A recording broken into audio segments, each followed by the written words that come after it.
In the name of Allah, the most compassionate, the most merciful. How can buried talismans be removed from the ground? How can such objects be found? And how can a sorcerer or magician be seen in a dream? Today, I will teach you a very important practice. Although I tried several times to share this method with you, sometimes I did not have the opportunity, and at other times it slipped my mind. Nowadays, many people complain that they have been bewitched or afflicted by magical blockages. Even respected scholars and elders make such claims. I have told them that magic is not as widespread as they think. In many cases, they have not been bewitched. Rather, they have become disobedient to Allah. As a result, Allah has allowed disbelieving jinn, meaning devils, to gain influence over them, and they mistakenly believe that they have been subjected to magic. I have also explained to people that many who complain of magic are not actually bewitched. Instead, they have recited spiritual practices and litanies without fulfilling the necessary conditions, and have become affected by what is known as rajat, which is considered a form of affliction caused by jinn. However, if a person is genuinely affected by magic and wishes to know who performed it, so that they may avoid that person, then listen carefully to this video. Listen once, twice, and if necessary, listen again. Follow every instruction exactly. I will explain everything in this video. If you wish to know whether you are affected by magic, rajat, the evil eye, a physical illness, or if you simply do not understand what has happened to you and why there are obstacles in your affairs, why your daughter's marriage prospects seem blocked, or why your problems continue to increase, then the first thing you must do is seek a proper diagnosis. I have repeatedly said that without a correct diagnosis, there can be no correct treatment.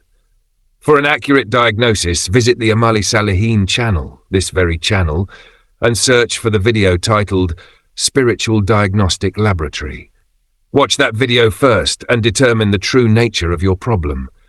If the diagnosis reveals that you are affected by magic, I have also explained its treatment in that video. If you are affected by rajat, I have explained its remedy as well. If you are afflicted by the evil eye, its treatment is also discussed there. And if there is nothing wrong except fear and imagination, then that too must be addressed. If, after diagnosis, it becomes clear that you are affected by magic and you wish to know who performed it, then you must first make a covenant with Allah. Promise him that you only wish to identify the person and that you will not tell anyone else about it. Make this commitment before Allah. Until you do so, the practice I am about to describe will bring you no benefit. If you perform this practice with the intention of revenge, it will not benefit you. If you are sincere and truthful in this commitment, then perform the following practice to discover who has bewitched you. First, perform ablution, wudu. Then pray 2 units, rak'ahs, of Salat al-Haja, the prayer of need. Within these same 2 rak'ahs, also make the intention of Salat al-Istikhara. Do not perform separate prayers, pray only 2 rak'ahs with both intentions combined. In the first rak'ah, after Surah al-Fatiha, recite Surah al-Kafirun, say, O disbelievers. In the second rak'ah, after al-Fatiha, recite Surah al-Ikhlas, say, He is Allah, the One. If someone does not know Surah al-Kafirun, they may recite Surah al-Ikhlas 3 times in each rak'ah. After completing the prayer, recite Durud Tanjina, also called Durud Tajina, 70 times. The Durud is as follows. Bismillahirrahmanirrahim. Allahumma salli ala Sayyidina Muhammadin salatan tunjina biha min jamil ahwali wal afat wa takti biha jami al hajat wa tutahiruna biha min jami sayat wa tarfauna biha indaka ala darajat wa tubalikuna biha aksal gayat min jami il khairati fil hayati wa badal mamat. Innaka ala kulli shayin kadir. This is the original form of Durud Tanjina. Whether it is called Tanjina or Tajina, both names are considered acceptable. Likewise, the wording at the beginning may vary slightly, and both versions are regarded as correct. Reciting up to the words, Innaka ala kulli shayin kadir, is sufficient. Anything beyond that is considered additional. Recite this Durud 70 times. If you have memorized it, that is good. If not, write it down, place it before you, and read from the written text. Before beginning, make the intention. O Allah, show me both the magic and the magician. Then, without speaking to anyone, lie down on your right side. God willing, before 3 nights have passed, Allah will remove the veils and show you who performed the magic, to whom they went for assistance, where the magic was placed or buried, and the exact location of the object. When you discover the location of the magic, you must destroy and remove it. The method described is as follows. Wear plastic gloves. Using your left hand, pick up the magical object while reciting Hisar Kidri. Those who do not know what Hisar Kidri is can find a video about it on this same channel. After reciting Hisar Kidri, place the object into a plastic bag. Your right hand should not touch the talisman or magical object under any circumstances.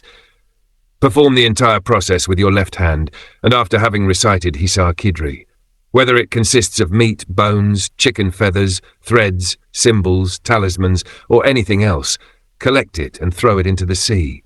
Never burn the object, otherwise harm may come to you and your family. Do not throw it in a distant place and do not bury it again.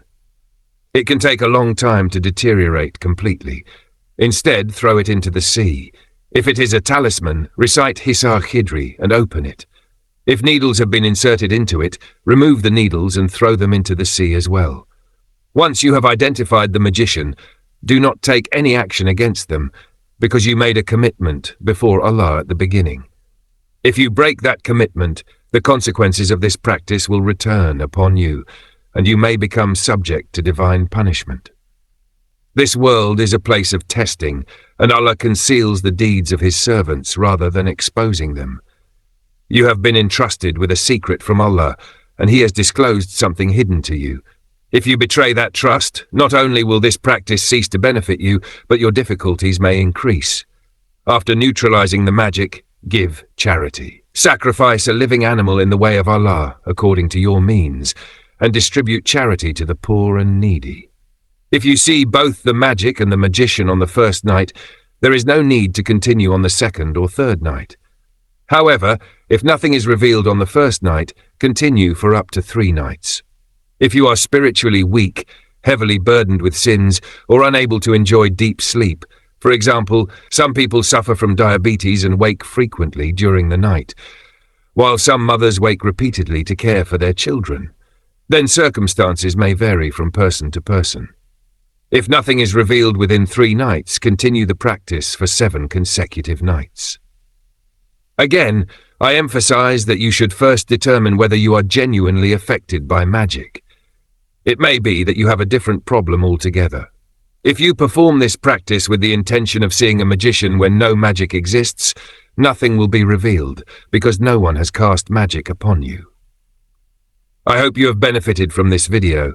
Please share it with your friends, relatives, and anyone who frequently complains of being bewitched, and participate with us in this good deed. May Allah resolve the difficulties of all of us, of you, and of all respected viewers. May He accept our prayers on behalf of those who have requested supplication, and may He ease the difficulties of every one of them. Ameen.